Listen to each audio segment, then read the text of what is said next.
Lena adjusted the strap of her worn leather bag, glancing at the time on her phone. 30 minutes passed when she should have been on the road. Perfect, she muttered under her breath, already imagining her mother's disapproving look. The rain outside Portland's narrow streets was relentless, tapping the windows like impatient fingers. Tonight was supposed to be special, her parents' 30th anniversary dinner, and she had planned to arrive early, gift in hand, smile in place. Instead, she was late, and her nerves were already fraying. Lena had chosen her gift carefully, matching Apple Watches, the latest models, engraved with her parents' wedding date. She had spent weeks picking them out, convinced they would love the practicality and sentiment. She'd even wrapped them herself, silver paper neatly folded, a cream ribbon tied just right.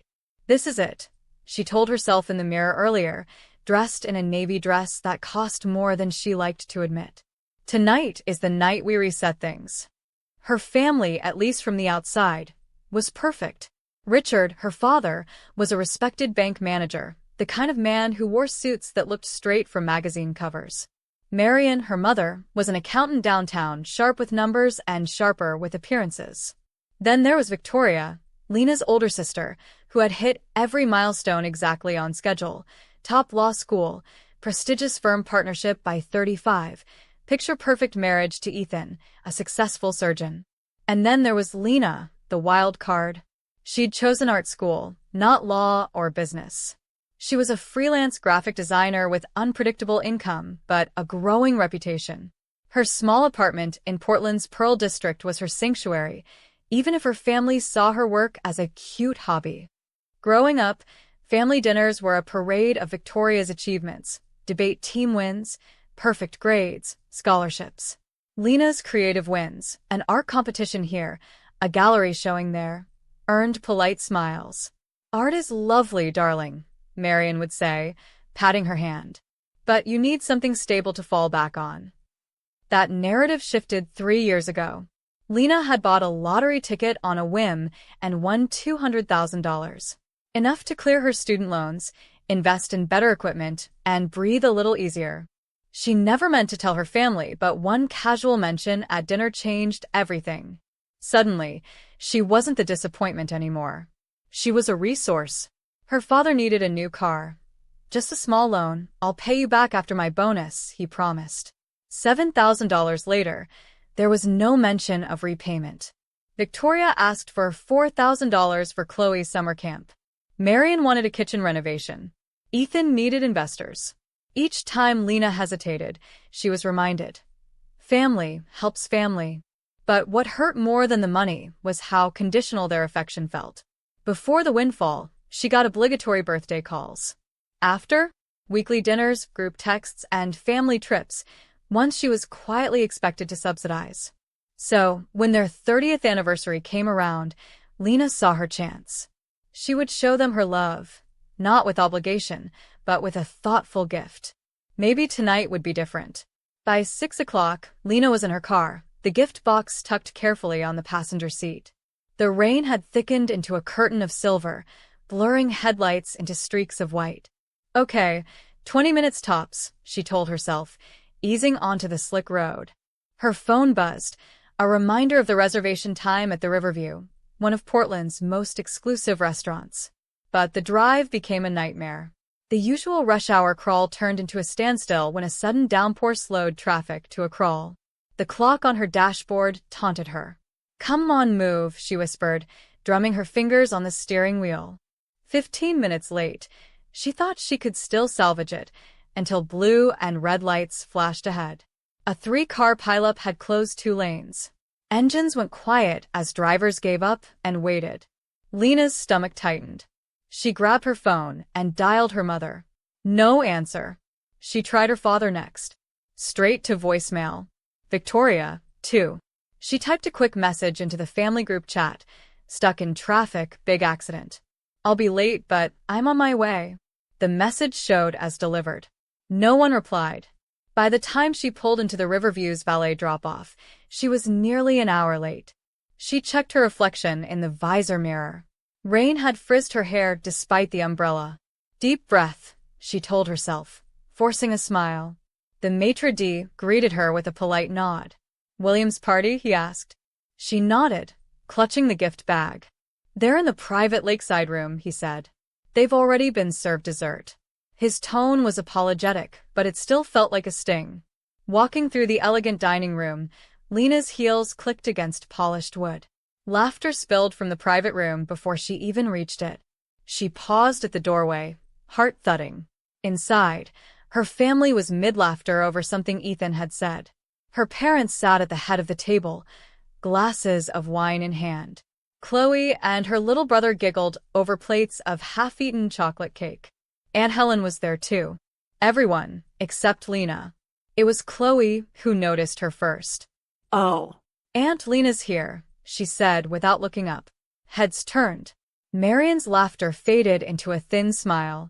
"Well, look who finally decided to join us," she said. "No, glad you made it. No, we were worried." Just the faintest edge of accusation.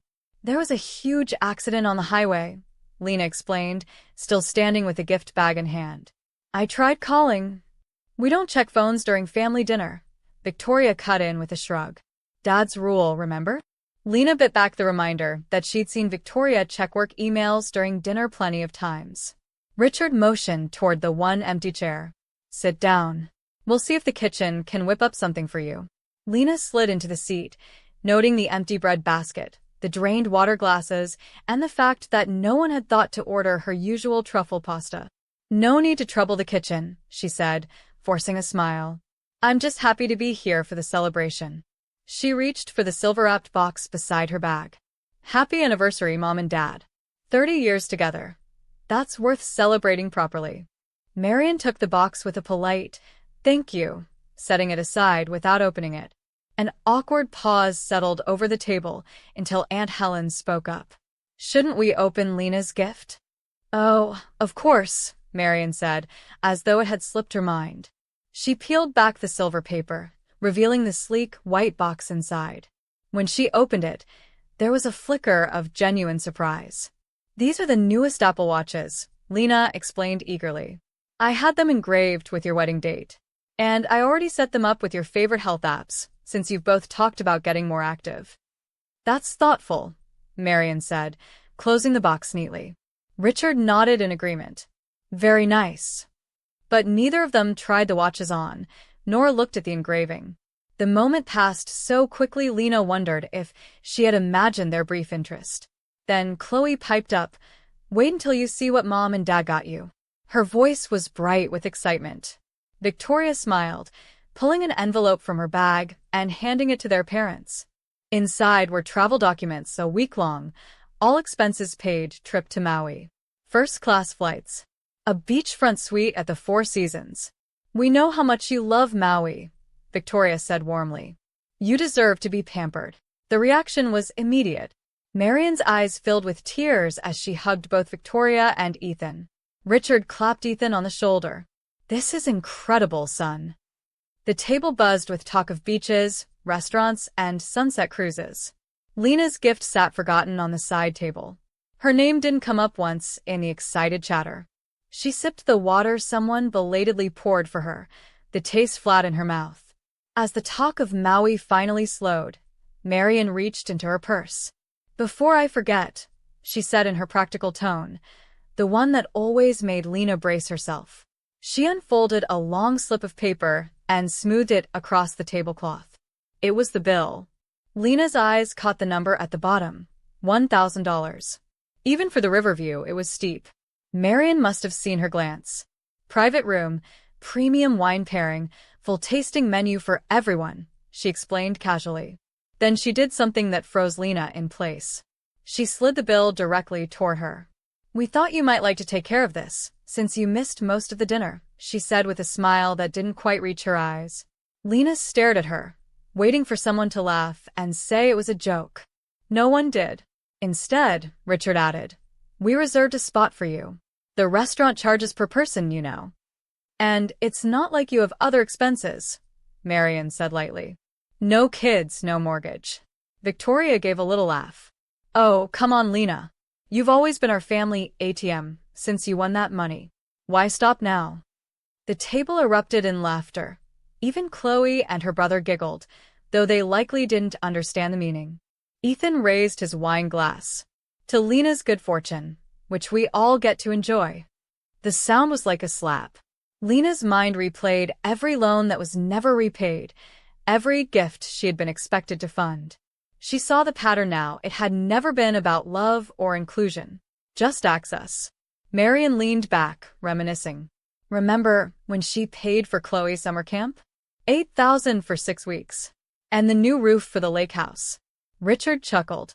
That was, what, 15,000? 22. Lena corrected softly. No one seemed to hear her. Victoria wasn't finished. Oh, and remember Christmas? She got everyone those ridiculously expensive gifts, and all we had for her was that scarf from the outlet store. Aunt Helen shifted uncomfortably. Maybe we should change the subject, she murmured. Marian waved the concern away. Oh, Lena knows we're just teasing. She's happy to help the family. Right, dear? All eyes turned to her, not with warmth, but with expectation. Lena looked down at the bill again. To them, it wasn't just paper, it was her role, her identity in the family. She finally raised her eyes. Is that all I am to you? An idiot? A silence fell. Richard cleared his throat. Now, Lena, no one thinks of you that way. We're family. We support each other. Support each other? She repeated. When I landed the Microsoft contract last year, did anyone congratulate me? When I had pneumonia last winter, did anyone bring me soup or check on me? No one spoke. Marian twisted her napkin. Victoria stared into her wine. The silence was louder than any denial. I thought so, Lena said quietly. It only goes one way, doesn't it? Ethan leaned forward, missing the point entirely. If you're having money problems, just say so. No need to make a scene. That was the final crack in the dam. Lena wasn't angry about the money. She was heartbroken about what it represented.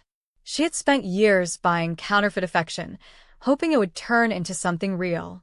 With deliberate calm, she picked up the bill. Marian's face softened slightly, assuming she would pull out her wallet. Instead, Lena tore the paper cleanly in half. Then again, and again, until pieces fluttered onto the tablecloth like snow. Marian gasped. Lena, what do you think you're doing? Richard's face reddened. That bill needs to be paid. Then pay it yourselves, she said evenly. I'm done being the family bank.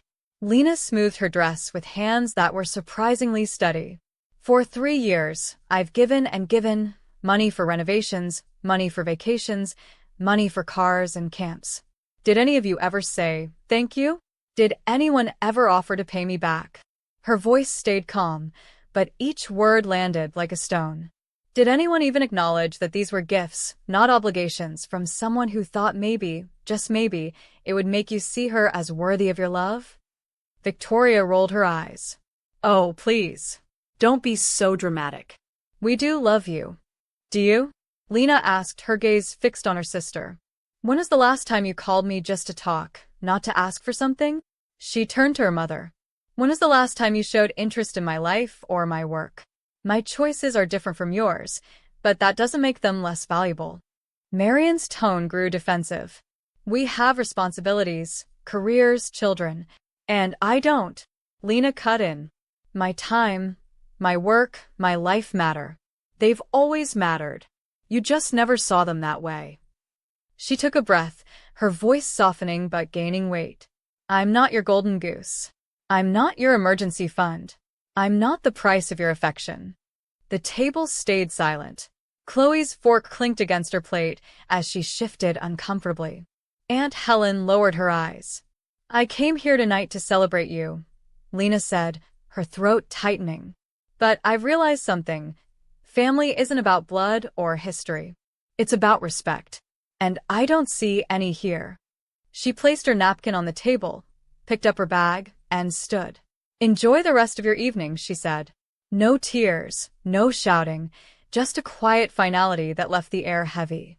As Lena walked out into the rain, the cold drops felt strangely cleansing. She didn't know what came next, but she knew one thing. She would no longer pay for love.